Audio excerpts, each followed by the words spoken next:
do sharpening, I gotta have my reading glasses. I'm officially, take a picture of the label so that I can expand it years old. I have to get my reading glasses.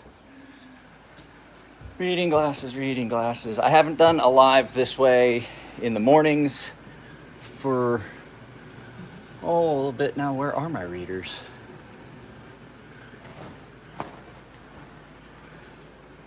I can't find my reading glasses. There they are. So who's here? Yeah, I'm getting ready to sharpen. I got to do a little bit of sharpening this morning.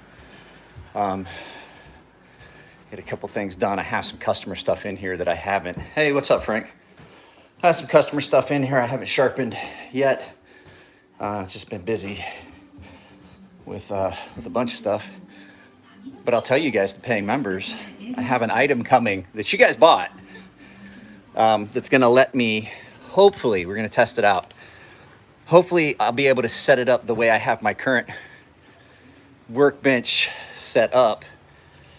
Plan is I'll be able to set it up so I can hook it back here and have it gooseneck over so that I can film from above and have it not be in the way. Because the way I would do it now, I'd have to put the tripod here and then try and sharpen around it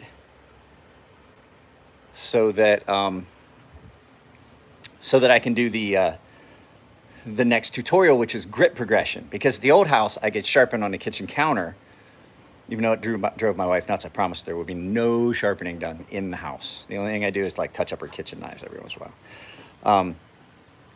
But I could set the camera up on the other side and film from there and show what I was doing. I can't do that here in this garage. I would have to roll the workbench out, and it's getting it back and getting it where I want it and locking it in place and keeping it from rolling around and getting it level. And because I have shims up underneath it to keep it from rocking because the floor's not completely flat. So that's the plan, is that gooseneck's going to let me put it on the, God, it's not an axe. Oh, I have axes already. So let's go ahead. I'll get you guys plugged in. Hang on a second. I gotta get this. Like, I'm not gonna like try and show you guys exactly what I'm doing. I just got off the phone with Amazon. I do not mind talking with Amazon customer service. Oh, I gotta move this mouse. My mouse pad. So there is a video going up at 4 p.m. today, everyone. So you're not gonna be able to see much of what I'm doing. My little dripper bottle that I had for isopropyl alcohol, it finally got so brittle from all the alcohol that was in that little like eyedropper style bottle that the top cracked off of it, and so I had to use this. Yeah, Amazon customer service actually is great. I got disconnected, and I was getting upset. My wife was like, "Go out in the garage." I don't want to hear it. She knew there was about to be a come apart, because nothing bothers me more than you contact someplace, you get online with customer service, you've been online with them for like 15, 20 minutes. It took you like 10 minutes to get to the person you wanted to talk to in the first place, and then you get disconnected. And then you wait, and you're like, maybe they'll call back. Maybe they'll call back. They're not gonna call back. Is it buffering? I don't know, guys. I can't really tell. If it is, I'll end this and I'll start a new one and I'll check my Wi-Fi connections and stuff. But it shouldn't be. I have, if it's buffering for only for Beardo, then I'm not gonna worry about it. All right, cool. It's your shit, Beardo, not mine. Have my wife with me. Did you learn sharpening in Japan? If so, where? I already knew how to sharpen. I learned how to use water stones in Japan, and then I kind of perfected my method that I use for sharpening on my own. I kind of took, oh, I forgot. I got to put my readers on so I can see what I'm doing. Not that I have to see what I'm doing, but it does definitely make it easier to check the edge for completeness. Oh, crap. Hang on a second, guys. We gotta grab something. This is D2. This is D2. I want to put a little bit of baking soda in the water. Need those. Everything's blurry. It's because I'm wearing my reading glasses. I can't read. It's because I'm not wearing my reading glasses. I had baking soda in here. A little tub of it. in here somewhere, but I don't see it anymore. Yes, I've seen them in person. I know people that own them. My father-in-law has them.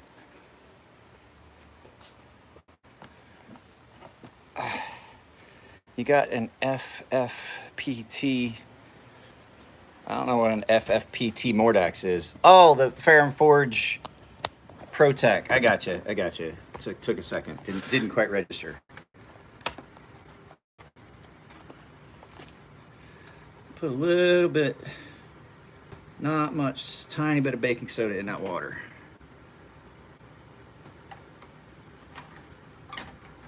I can't.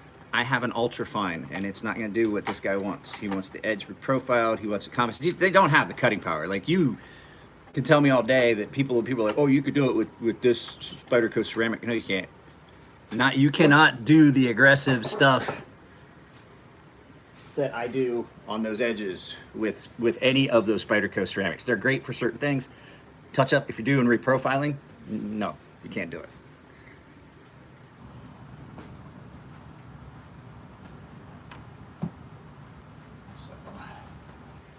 So baking soda in the water just changes the pH just enough that it shouldn't get all orange and rusty. Now, this has actually got a pretty good edge on it. I don't. Getting old. 0 out of 10. 0 stars. Do not recommend. If this has got a consistent enough edge, I'll be able to tell real quick. I might not have to do a lot of reprofiling. That's a pretty consistent edge there, Boker. I might not have to use I don't like using the coarse stones. I would much rather use this 220. That's where I would prefer to start at and not have to reprofile. And then I can just kind of just change that angle from the origin of the edge up. I actually don't have a knife in my pocket this morning because I have yet to figure out what I'm going to carry for the day. Because I've done full reviews. I've got to get some stuff out. I'm debating between Beardo's beastly Pit Boss 2 in pocket today, or it's fairly consistent. Boker, actually the last 2 Bokers I've seen, really, really good factory edges. Oh, okay, no, I'm gonna have to, this one's gonna have to go on the coarse one. It's got a little hiccup at the front. So what I'm looking for is how consistent is my edge marrying up to the factory edge, the angles I'm going out. I'm maintaining a really good edge. This side is great. This side right here at the tip, it's been kicked over a little bit. So I am gonna have to do some reprofiling. Not a lot, I'm not hoping. A D2 is usually pretty easy to work with. Oh, there it is. I was thinking about putting this in my pocket today, but I wasn't planning on, stabbing a tank to death or cutting the door off a car. So I may put this Asher knives. No, that's not the right one, Mike. Great. Now I've got the knives I've reviewed mixed up with the knives I haven't reviewed momentarily. Stay there. I'll be right back. I think there's an Asher over here that wasn't supposed to go in that pile. Or there's an Asher that has relocated itself.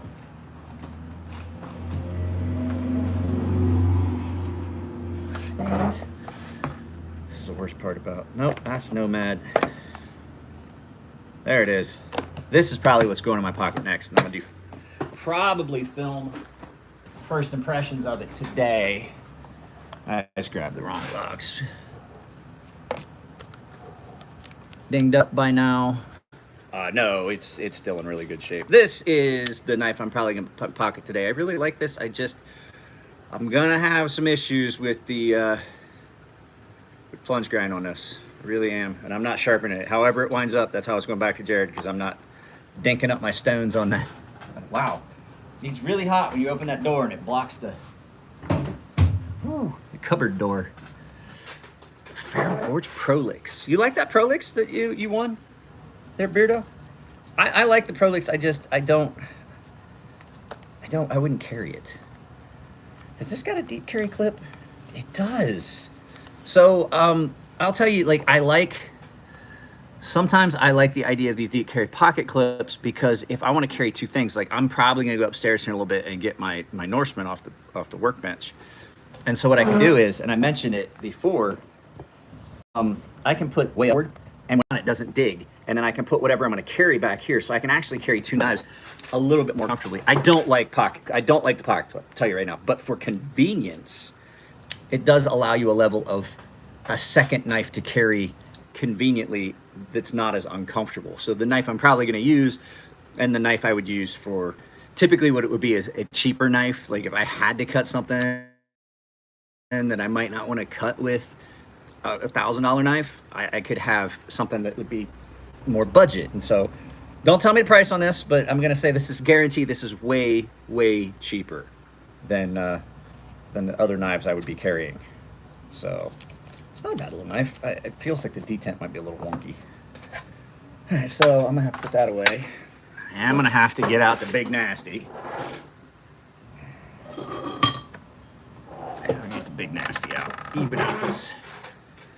Even out this edge. Guys, don't forget, there's a video that goes up at 4 p.m. today, and I'm doing a podcast. It is not my birthday, but tonight's podcast is a birthday present to myself. Every August, I get to talk about my favorite kick scammer, PV of Blazano Knives.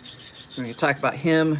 We're bringing on a guest that knows way more about everything that went on than I do, because he's done the research into it. He's actually done this before. We've done it. He and I have done this before. We just did it on Instagram. But since I have the podcast, bringing out Adam Chavez, who despises Mr. Balzano as much as I do. And so it's going to be fun. We're going to talk about that. But he also is an inspiring knife maker. He's a photographer. He owns his own business. He works from home. He's just an interesting guy all around. So I think it's going to be kind of a fun podcast. Yeah, that's worse than I thought it was.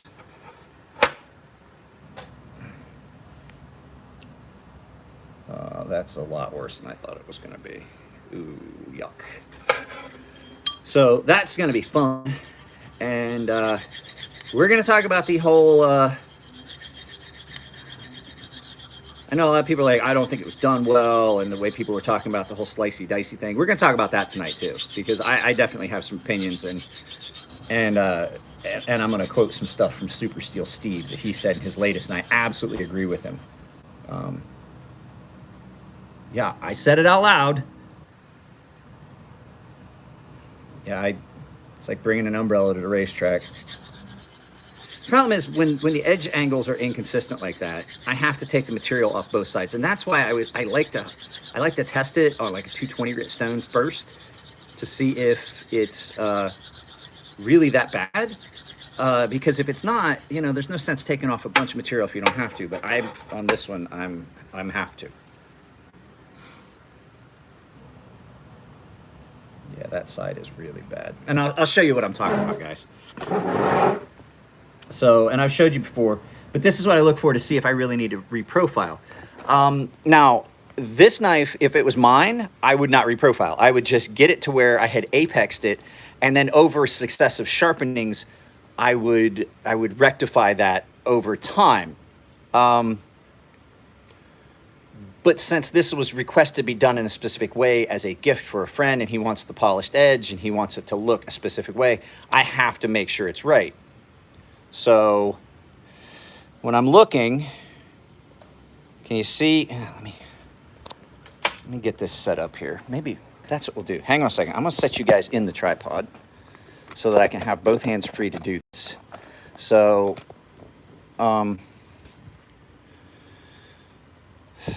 so you can see how the edge goes all the way up, and it goes all the way to the origin, right? Until we get to here, and then you can see where there's a low spot on that factory is where you can see my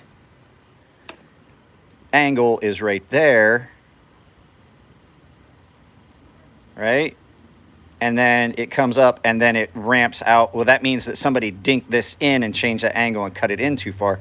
On this side, we're good, except for just right there at the very point. So I mean, it's not going to be that hard to rectify, but you can see, like my angle, my angle, my angle, my angle, my angle, all the way up. My angle all the way up is up to and touching until there's a little spot there, and then when you get up towards the tip, you can see right there where there's a facet because it was cut in a little bit deeper. So typically, if that was my knife, that's where I would stop. Because I'm not sharpening for aesthetics. For me, I'm sharpening for function. A lot of times when I run into these situations, I ask the customer, I was like, do you want it?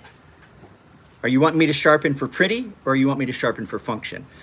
If he says for function, that's where I stop. And I tell him, I was like, look, it'll look funky, but over time, as we sharpen it, that will dissipate and it will continue to even out. If you want it completely married up and you want that angle exactly the same just for aesthetics, I will do that. And since that's what this is for, since this is a gift, I have to take off a lot more material than I would on my personal knives.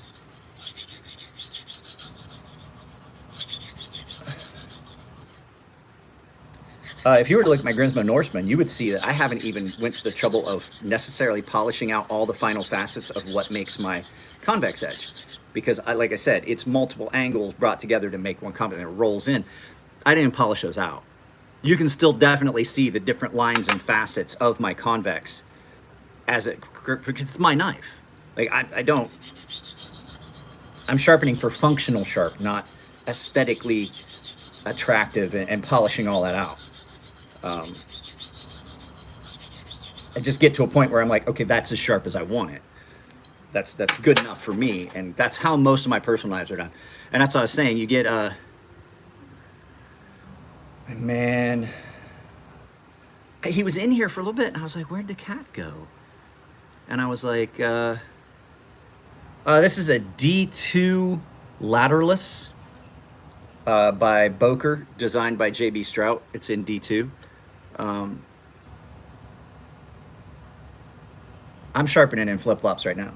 I have a shirt and jeans and stuff on, but that's because my plans for today have changed. And I definitely have a visible burr on this. D2 does form quite a burr.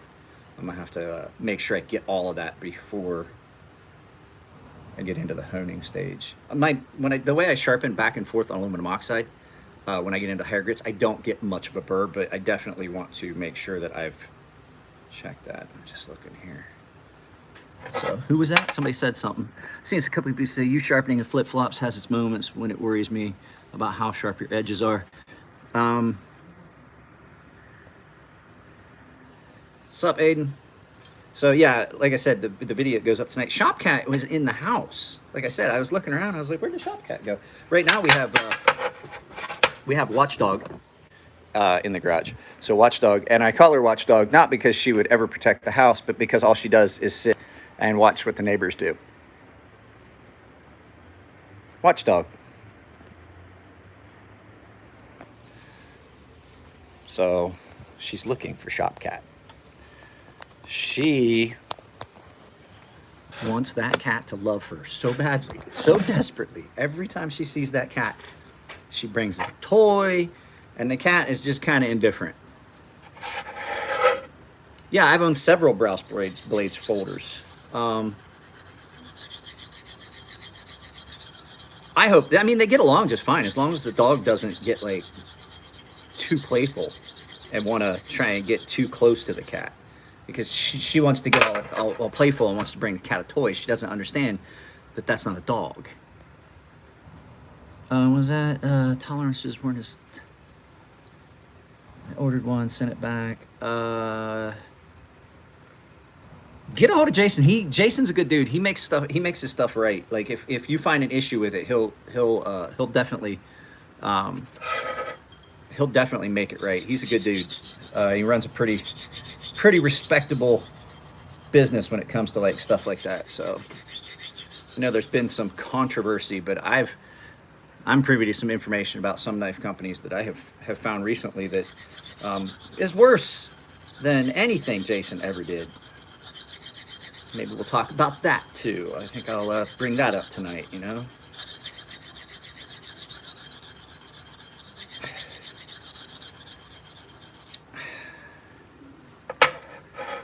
Is it hot in the garage when I'm doing? No, it's actually. Okay, guys. Like, you guys think, Greg, you're in Alaska. You think it's crazy hot here. It is. It's 77 degrees outside. So that means that even with if the garage door was closed, it'd maybe be 80 degrees. But I've got a fan blowing right on me. I'm not in the sun. The door is open. So, and the fact is, I got so accustomed to the heat levels being in the military, being downrange, being overseas, that, you know, it doesn't even bother me anymore. Where did you live? Who was that? Lived Muldroon Road. I don't even know where that's at. I'm not 100% sure. It's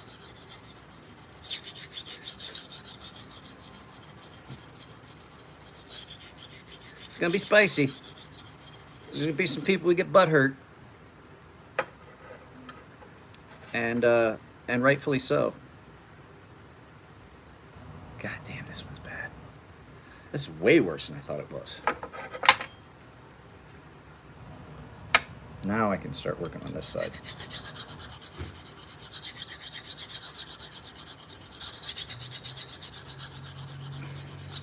So you have to try and make, it's weird when you're reprofiling and working it towards trying to fix a tip on a knife that's uneven. You have to take a bunch more material off the side that's not bad than you would expect before you can really start rectifying your issue on the other side, because the problem is if you don't, then you still wind up with an asymmetrical edge.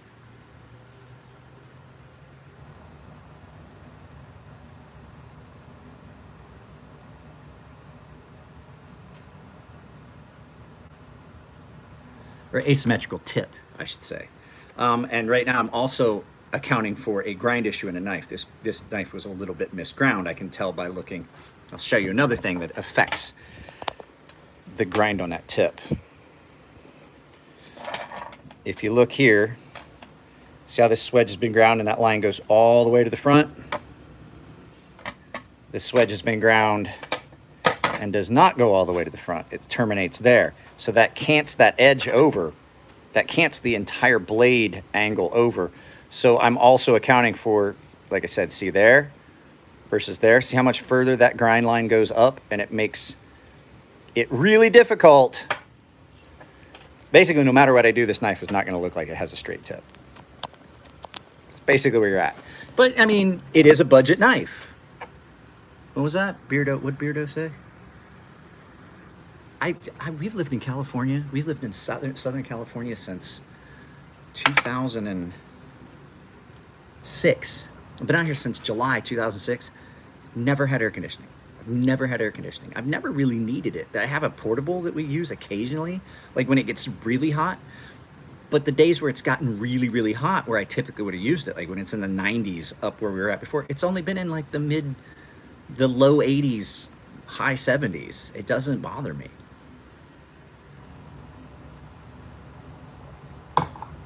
Doesn't bother my daughter, doesn't bother my wife. I mean, my wife's from southern Japan. Tropical, stupid, hot anyway. It's like the whole time I was in the military, everywhere I was, it was crazy, ridiculous hot. And when I was in Japan, it's like tropical. It's super humid. So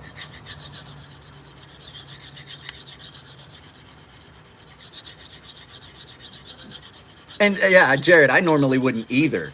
But like I said, the fact is that that's what was requested by the customer, because this is a gift, and he's like, no, I want the edge all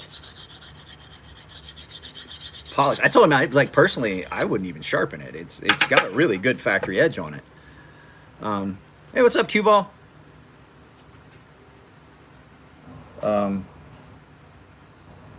Like I said, if this was my knife, I wouldn't be doing what I'm doing right now. But it's not my knife. It's customer's knife, and he wants it done a specific way. And I was like, okay.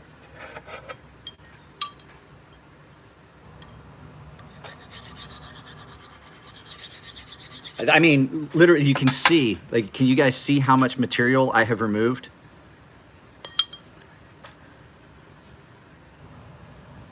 That's knife that's no longer there anymore. That's a lot of knife. that's no longer there anymore. And I personally, I get, you know, wanting it to look attractive. And does it affect the cutting?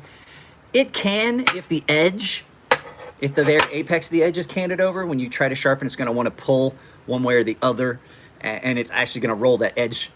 But if you're lined up at the apex, the bevel behind it doesn't matter as much unless it's really, really bad. Like I've had some cold steels, I showed them in a video once, that were really, really bad like that. And so if they're that bad, yeah, you have to reprofile the entire thing. But this one's just off a little bit in just a couple places, so it's not that bad. But yeah, you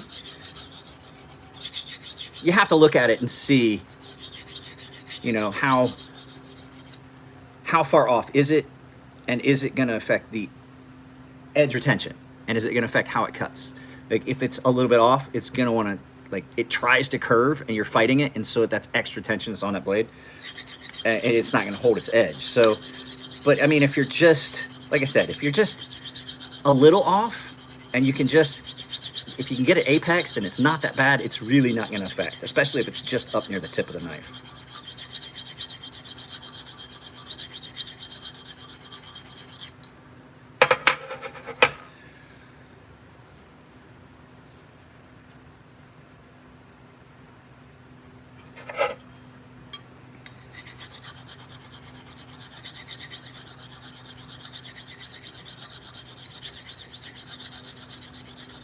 I need a new one of these plates. Hey, what's up, knife persons?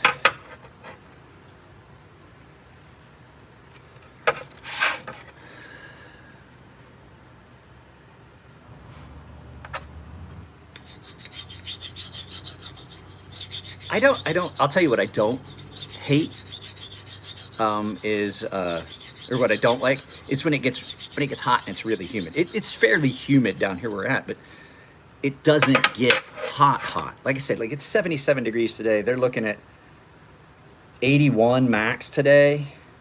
But come 1 o'clock, it's humid. It's getting humid. I can feel it. It's getting sticky. We got like a 30% chance of rain all afternoon. Come 1 p.m., no, 40% chance of rain. From 1 p.m. to 8 p.m., I have a chance of rain. So we may have rain cooling it down for the podcast this evening, which would be cool. I like it when it rains.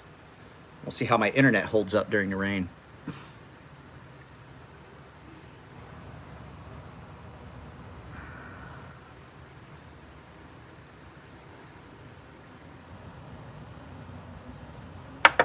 What are we talking about? Bearded Weirder, Arizona iced tea. No, just, yeah. I thought that too when I looked at their company info. What company are we talking about?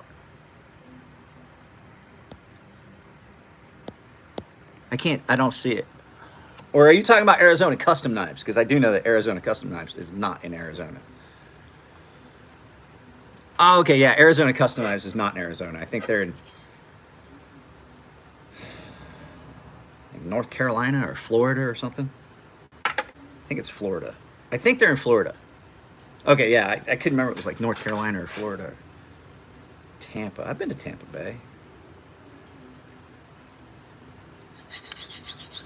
Tampa Bay's not a bad area. Well, here's the thing. There's companies get named for something and then wind up relocating. There's companies that get started and they might start in a specific area and then relocate. I mean, are you going to change your name just because you moved from Arizona to Florida? You know, moving to Florida, there's no income tax for businesses.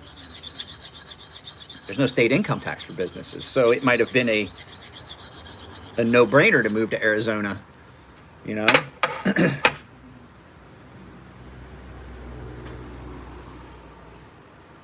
Okay, Jump Keys, I still don't know what you're talking about. Like, are you talking about just up the road here? Is that the school that's just up the road from me? Because I'm just curious. I don't know this area well enough to know. Anchorage. Oh. Here in San Ysidro area?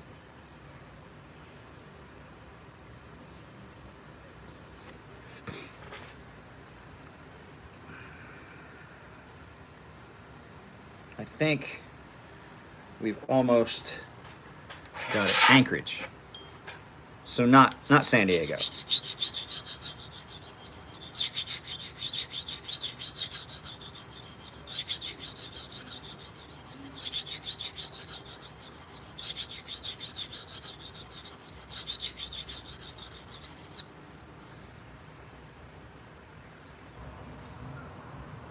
That side is beautiful.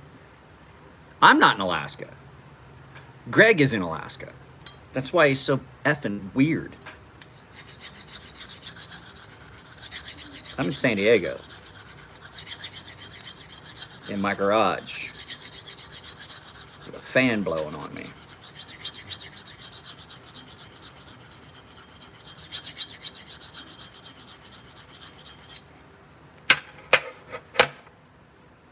And I believe that's it. That's it.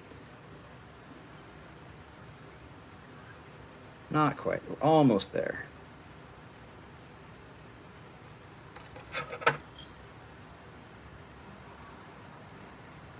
Yeah, there's definitely some weirdness to the tip of this knife that can account for the weirdness in the grind. So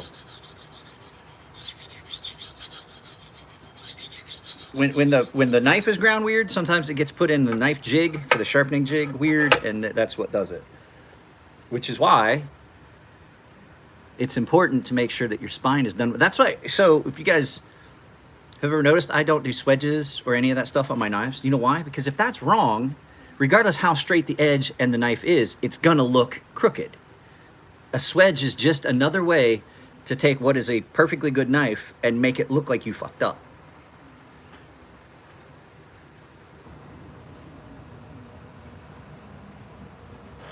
It's a true statement. If the swedge is ground wrong, you're gonna look at that knife every time and go, dude, this guy made that knife crooked. That knife is crooked. It's gonna look like it's bent. It's gonna look like it curved. The tip is never gonna look right, and people are gonna like, dude, like he sent me a bent knife. No swedge on my knives. I don't do it. Because I don't care how good you are, the swedge is gonna be a lot harder. And if you don't get it just perfect, it's gonna look, to quote Uncle Roger, if your swedge's not straight, you fucked up.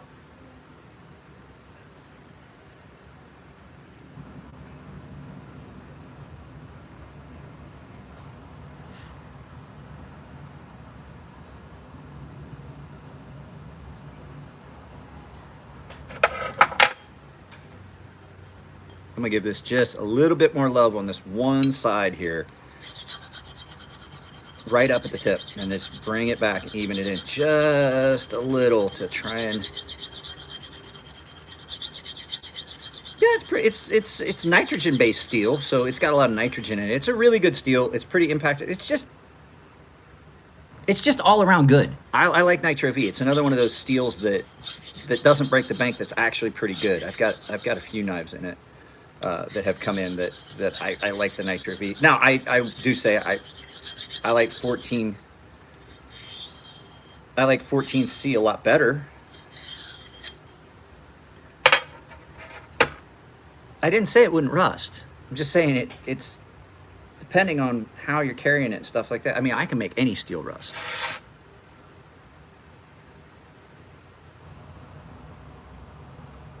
Can you make a shoe stink? Yeah, I can make anything rust.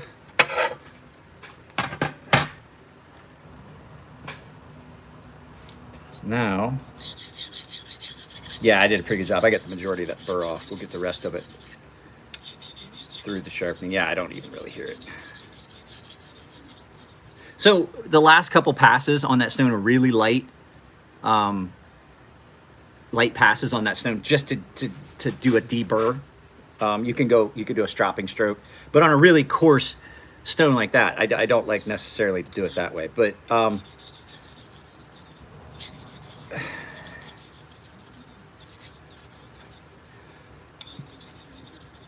so basically what I'm doing right now is what I'm about to do. Zach, look it up. I've talked about AEBL. It's not similar. AEBL is AEBL. It's different. It doesn't form carbides the way other steels do.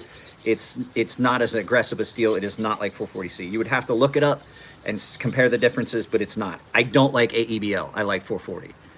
I don't like AEBL in outdoor knives or pocket knives. Kitchen knives, it's a great steel for that. That's where it should be left. There's guys that make knives out of it. I do not like it at all.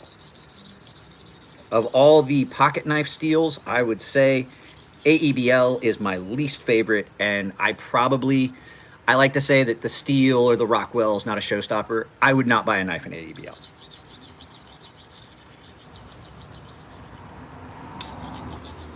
That's kind of the one exception. I wouldn't shy away from a kitchen knife in it. That cold steel that I have that is in the shit, what is it? I can't remember. I have a cold steel knife that's in a steel I don't like. I would never, if that knife was a gift, I would never buy a knife in that steel. Would it work for a kitchen knife? Oh, definitely, absolutely. RWL 34, the Norseman, which is really comparable to 154 CM, but it's way better in my. I mean, the closest like, no matter what you guys say, like if you say like, well, RWL 34 it's so much like this. Even small deviations in a chemical composition is like comparing an apple tree to a Buick. They're so vastly different. So when people say, well, is AEBL like this? No, AEBL is AEBL. That's like people are like, what's the Japanese word for this? There is no Japanese word for that. That word doesn't exist because they'd never seen that item. There is no comparing two steels unless they are super, super similar to basically to like 204P, M390, 20CB. Those steels were all designed to be basically the same. It's one company's answer to that recipe. But to compare one complete, well, is S110V, is it basically this? No, it's S110V. There is no comparison. Comparing any two steels that have different chemical compositions, with the exception of like ones like 204P where it's just super minor changes in the composition where it's in those chemicals that really aren't going to affect any of the elements of the steel, like the actual properties of it. And that's how they get away with 204P being, oh, it's this much difference. No, it's not. So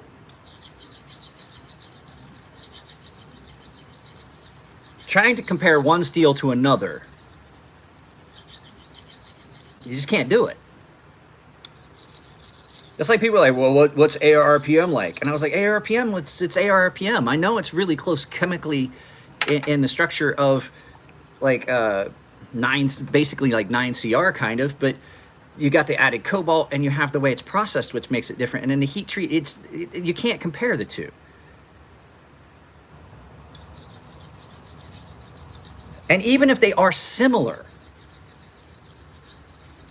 you're still going to get different results. 9CR 18 MOV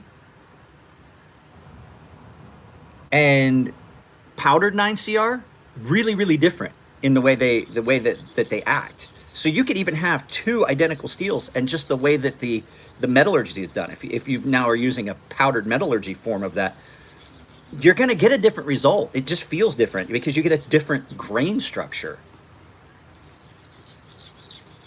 I like some of the powdered steels. I really do. I like some of the powdered metallurgy steels a lot because of their consistency and things like that. But sometimes the grain structure on them can be so fine that they don't do what I want, which is one of the things that's why I like 14C. It's got a really coarse grain structure. Even when you take it to a high grit, it's still super aggressive because you have a large carbide grain structure. Yes, it is. But it also means that you're going to have a finer grain structure, which is good. Sometimes you just don't get the aggressive edge that you would expect, like in a steel that like two steels, one powdered, one not powdered. Okay, 154 CM and CPM 154. It's the same steel, just powdered, and I don't like CPM 154. I don't like CPM 154. I like 154 CM. It's okay. Jared talked about that too. They're the same steel, just in a different version, like a different process.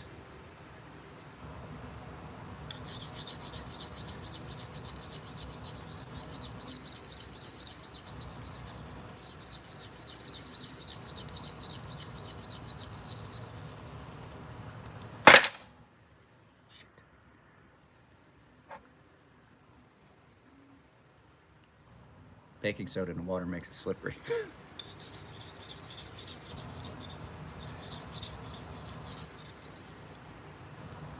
So yeah, I mean, and I don't mean to seem like I'm getting short, but I get the same question over and over and over and over and over again, and to ask, well, is this steel like this? No, it's not. It really isn't. You can't compare the two. Even different variants, like I said, of the same steel are going to have different properties. N690CO versus N690, they're night and day. I like them both, but the N690 with the cobalt in it, way different edge.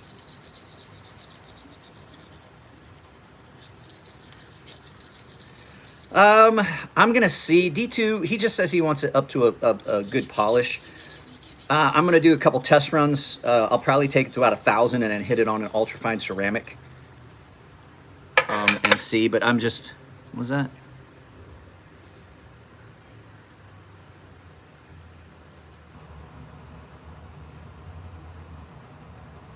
I agree, Jared. But the flip side of that is also the nice thing about those ultrafine grain structures is even at a lower grit, you can polish the crap out of them. Like a 6-800 grit on a fine grain structure like ARRPM 9, CPM 154, it polishes quicker. It really does. It does a. You can get that aggressive edge and still get it polished, and it's attractive.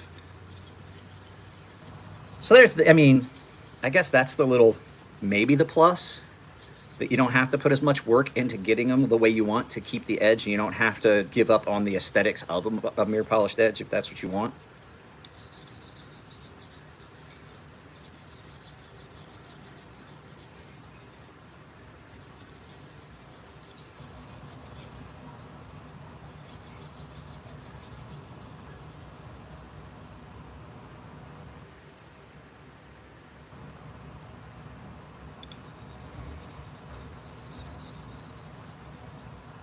Yeah, I would agree with you right there, Jared. I would much rather have 154 CM over CPM 154.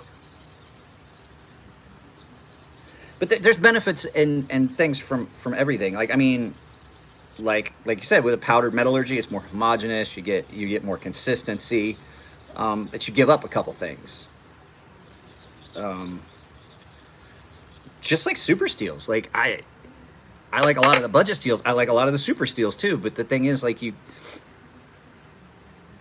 it's a plus and minus thing. What you pick, what you get, you have to give up a little bit. You know what I mean?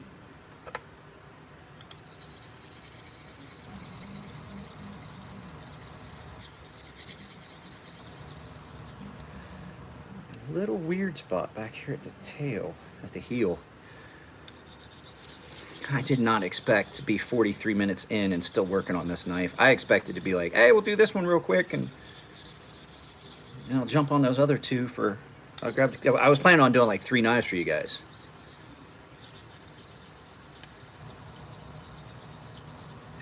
Yeah, like I prefer a lot of budget steels because I like to be able to just touch something up on site. Like if I'm using it and I want to touch it up, I don't need too much stuff. But you get into some of those heavier super steel, like S90V, you're not going to strop that up. You're not going to touch that up on a job site, really. You need stones. ARRPM 9, I just need a piece of wood and or a block of wood and a piece of newspaper, and I'm right back to screaming sharp. 154. Do I have any Microtech? I have one Microtech DOC, and you ain't getting it, Greg. Take your little Alaskan ass around the internet and go find one. I got one. You ain't getting it. We already talked about it. I'm not that guy that I don't have multiple of any model ever. I've never owned more than one of any model at any one time. I don't. That's not how I collect knives. I don't collect like I said. I'm not that Spyderco guy that has like 8 different Spydercos, but they're all the same model, and the only difference is 2 of them are in a different steel and they're all in different handle colors because they were a sprint run. I'm not that guy. I'm the guy that buys a knife that I like and that goes and finds another knife that I like because I would much rather spend that money on something new than multiples of the same thing I own.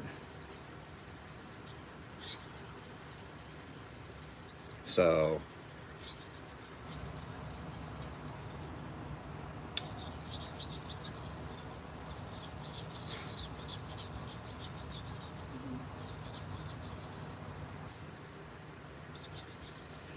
I'm gonna have a bunch of stuff that's gonna be interesting giveaway stuff, because I have a customer that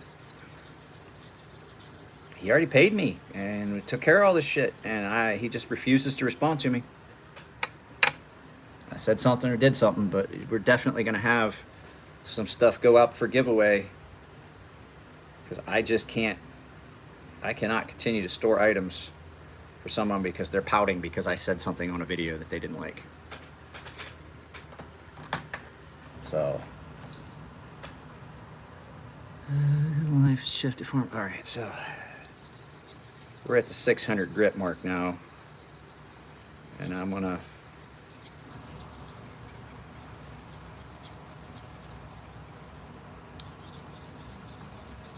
take it to about 1,000, and then we'll see what it looks like on the. Give it a quick strop and then put it on the ultrafine and see what it looks like. And if it looks like that's about where, like if it looks nice and mirrored, D2 takes a pretty good mirror polished edge at pretty low grit anyway. It's another one of those steels that polishes up real nicely, real easily. So we will take a look at what it looks like, and if it looks like that, because I mean, he's paying for this, so I don't want to charge him extra for all the reprofiling and all the work, because this came in before the summer sale. The Tino usually gets a discount anyway because he's a really good friend of mine. So yeah, 47 minutes reprofile. God, I should.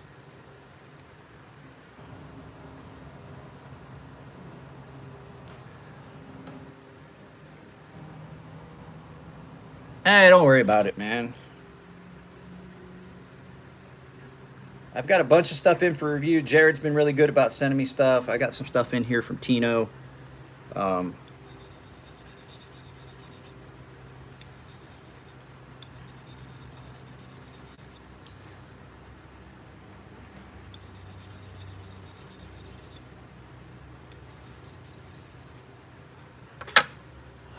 Holy crap, there's 17 people here. I don't even look at the likes. I haven't been looking at the likes because the fact is I've been doing the lives on StreamYard. I can't see how many likes I have. Yeah, this looks like it's going to be good at about 1,000 grit.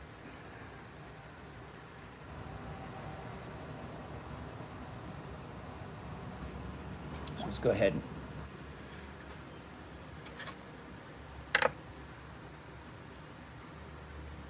no. So I had a bunch of stuff that I was selling to a guy, and I had done a bunch of stuff that I did a bunch of work for this guy, and I was supposed to ship it to him. And I was like, okay, I got customs forms and stuff. I'll send it, but we were in a group chat with a bunch of people, and I said something. It was along the lines of, we're not going to get into politics, but I said something about the defunding the police movement and the fact that I didn't agree with the way that the protests were going, and I got monikered as a, well, we won't get into it, but they were like they just stopped responding, and I'm like, okay, and it's been a year and I have heard nothing, so I'm like, I'm not going to continue to keep a box of stuff here. I'll just get rid of it. If you want to get upset, that's fine, but you've been given ample chances to take your stuff, so I'm just going to start giving it away.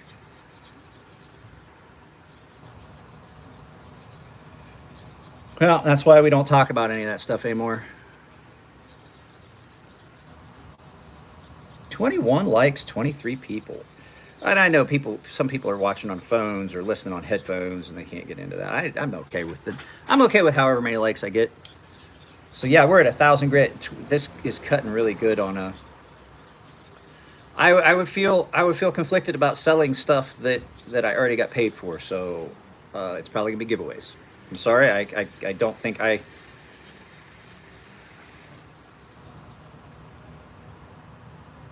To quote Doc Holliday, my hypocrisy only goes so far.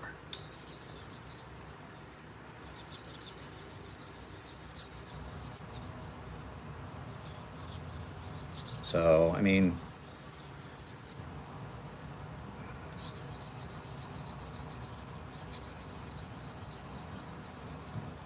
and I just was, all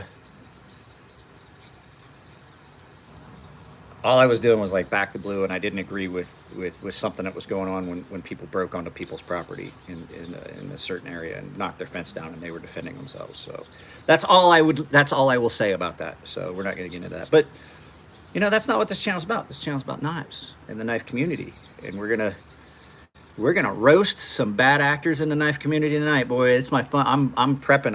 I'm probably not gonna even drink because I don't want to drink too much and then get all riled up. I may go get a 6-pack and have like 1 or 2, but yeah, it's gonna be fun.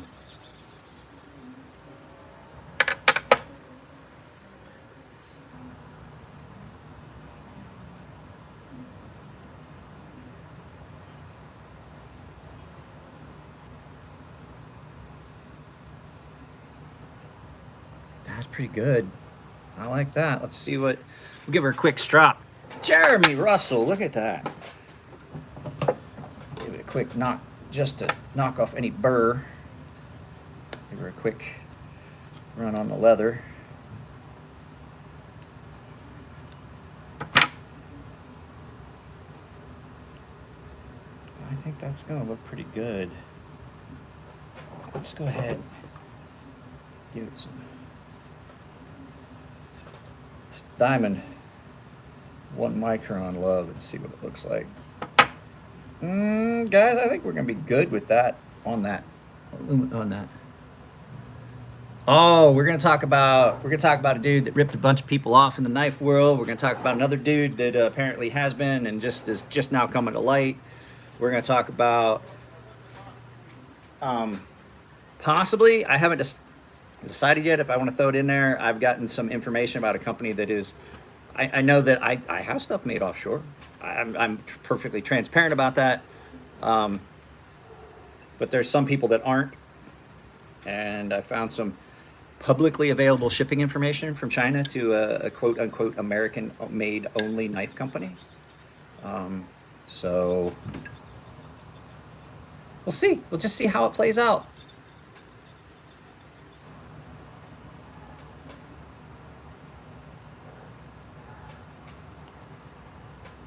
I sell picture frames for $1.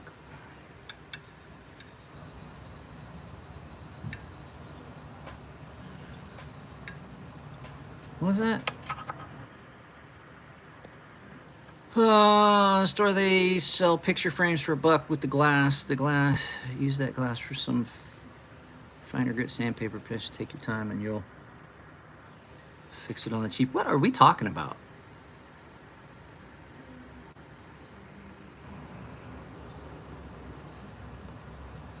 What are you talking about, Snuzz? Podcast 7:30 every Monday, Wednesday, Friday on the channel here. I have not. I am planning on. It's going to be an honest podcast. I just have not. If you guys know how to do it, I have got to get it figured out how to get it on some of those podcast platforms. This is a JB Stout design by Boker Plus. This is actually really nice. It's a lateralist. This is actually a really nice knife. Now we're at 1,000 grit and we're on ultrafine ceramic and I'm just getting this nice mirror polished edge. And now I want to see how it cuts. It's a good knife. This is a really nice knife. So make sure I've knocked off any burr on this 1 micron. So let's give it a. Ooh, she's aggressive. She's aggressive.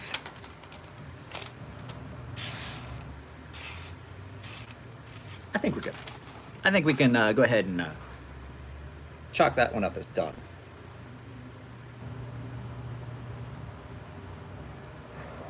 Ooh, that is scary. That is scary. D2 takes an aggressive edge. Like I said, the only issue I've ever had with D2. Now, I'm going to use the vilified lubricant. That's another one I don't understand. Trade dress rules. People don't understand. People throwing a fit about stuff they have no... Oh!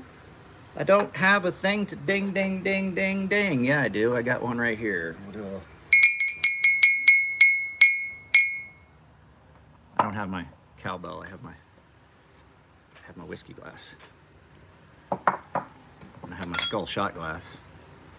These things sit here. I'll tell you what. These things that are on my workbench, if you were to come, like, you see them in the background. They're there. They're like all that stuff that you see in the intro. It sits on my workbench, and it just it makes it more comfortable. It's more fun. As a matter of fact, Frank, this is a bead that Frank sent me. It sits here right here on my. Oh, I don't think so. I don't think they're Manny Jameson's later. It's kind of just a little spot where things that I have or have been sent to me sit, like this guy. This guy sits here, Mr. Broccoli Skull. Demon Broccoli sits on my workbench because it was a gift from one of you subscribers. It was a gift to me from one of you guys. Where is the knife that goes in that pouch?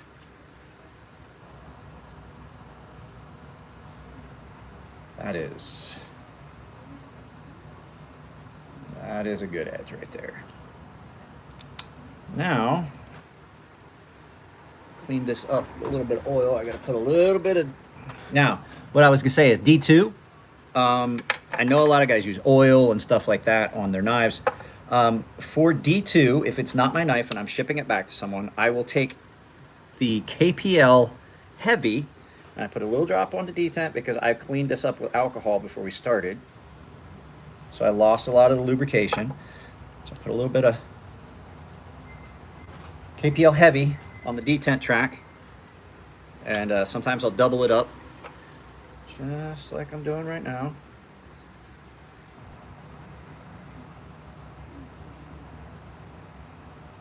Because we got a little bit of water and some stuff down in that. And so now, detent's nice and smooth, no grit. And then I'll take the KPL Heavy because it is a gel, and I'll put a couple drops, like 3 drops down the blade. And the thing about this stuff is it stays a gel. So I can rub it around. I mean, it doesn't run, it doesn't leak, it doesn't drip off like oils or stuff do. So what I can do is I can just smear that gel all over the blade and get it everywhere I want it.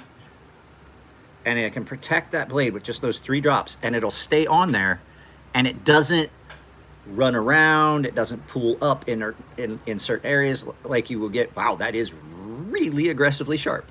Tried to bite me. So you get some lubricant that stays in place, or some protectant that stays in place. And I've never had anything that I put the KPL Heavy on like that rusted. I definitely have had no issues with anything rusting once I've put the KPL Heavy on it like that. And so now I'll put this back in its box. And I did it at exactly 1 hour. And it does take me, when I do sharpening and you guys are here, it takes longer because I goof around and I talk with you guys and I move around and stuff. So could I have had that knife done sooner? I could have, but I'm not gonna lie, it was really bad. And it didn't look like it until I really started. And I'm like, oh wow, that's way off.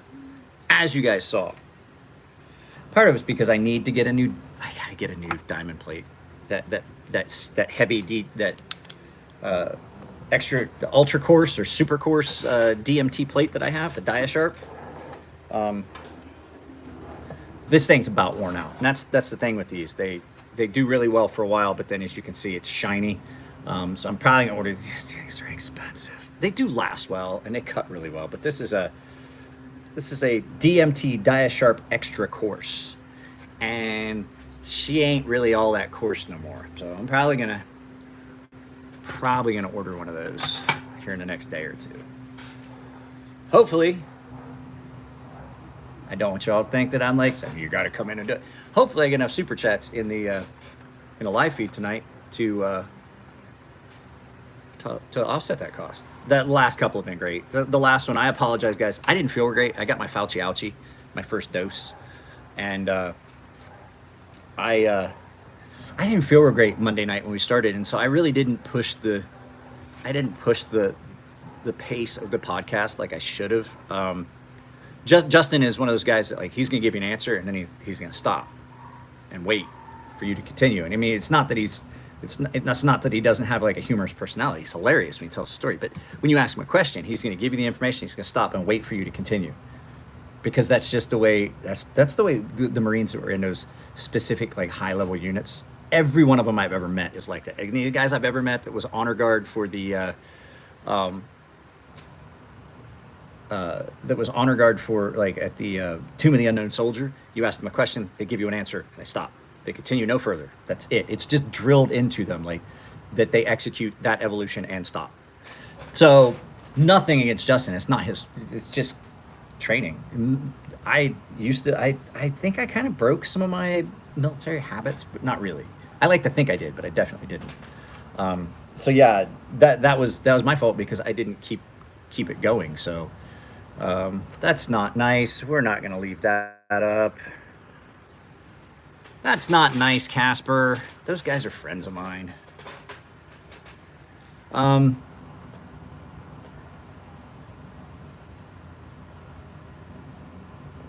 So yeah, it was, like I said, I just didn't feel good. And then Neves is right about the plates. Here's the thing. Okay. I'll tell you why I use the stuff that I use. It's because I've proven that I like it and I use it and it works well for me. And I don't have to get something in, spend the cost on it, and then like right now, I'm at a point where I'm like, okay, right now, I've got all the stuff that I've got that I like, that I know I can use, that works well for me. And for me to spend money on something that I haven't used, it could be great, but it could also wind up just being a waste. So if I get something that's a cheaper option and then I don't like it, and the reason I like that ultra course, I don't ever have to flatten that. I can use that and use it and use it and use it, and I don't have to flatten it. I've got some really coarse, I got some of these are the Venev. These are those square ones. And I have the long ones, the double-sided long ones. I like them, but they require a little bit more attention than some of my other stones. So I don't use them as often. I have some really, really coarse diamond stones, but the problem is then I have to reflatten them. And it seems like they dish out so easy, but then to flatten them, it's just hot trash. You're like, why does this take so long?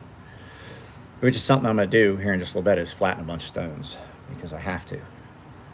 So, yeah. All right, guys. Well, I'm going to get off of here. I got things to do. Podcast tonight. If you haven't dropped a like, please do so on your way out. You guys know the drill. There's all kinds of stuff down below. I am going to put the affiliate link for the, where'd it go? The Sencut. So I'm going to start dropping the affiliate link for the Sencut in some of my videos. This is a really good knife. I just did the final review. You guys will probably see it end of this week, beginning of next week sometime. It's up. If you remember, you can already view it. I'm going to drop the affiliate link in that video, and then I'm going to start dropping affiliate links for some stuff. And I will tell you, the members knife giveaway, the members giveaway knife, I should say. This knife is the one I'm giving away for the baseline and premium tier members this month, is now available on Amazon again, and I'm going to start putting an affiliate link for this as well, because you guys that are just subscribers, you can go. I can't do podcasts on Full 30. It's here. It's always going to be here. Until Full 30 gets Full 30. I can't blame them. They're just starting out, so they can't. Like, there's a lot of stuff they can't support. So, this is going to be, yes, here. I can't do podcasts on Full 30. It doesn't support I can't do live feeds. I can't do podcasts. It's going to be here. So, like I said, I'm going to be putting an affiliate link for this, an Amazon affiliate link. This is a great, great knife, and unfortunately, you guys won't be able to win it if you're not a paying member of the middle and premium tier. So that's what is that? The just looking and premium tiers.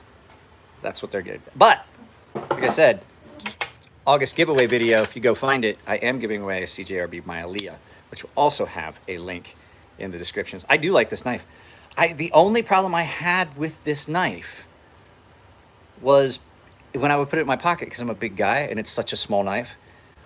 When I would sit down or bend down, I actually sat down and it pushed it up out of my pocket. And so I would get out of my car. I can't tell you, like the week or two that I carried this so I could do a review of this knife, I probably heard this clatter onto the pavement like 3 times, because I would sit down, and when I'd sit down in the car and I'd bend my leg, it would just push the knife all the way out of my pocket, and when I'd stand up, it'd fall off of my lap. So as much as I like it, I would say that this is probably one that I would take off the pocket clip and stick it in my watch pocket, because I tried that and it actually does work really well that way.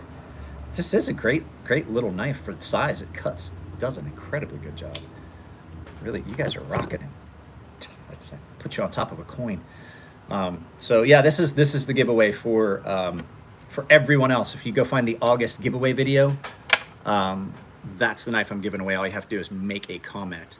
So like I said, this is the one that's going for the members, and then that's the one that's going for everybody else. And then I'm gonna give away a bunch of Jared's knives, because, you know, just for fun, just to see if he gets upset. So guys, I'm out of here. It's been 67 minutes, and this is gonna take up a lot of storage on my phone, and I have to get stuff ready for the podcast tonight. I love you all. Take it easy, and I'll see you later. Follow the links down below, the affiliate links and stuff.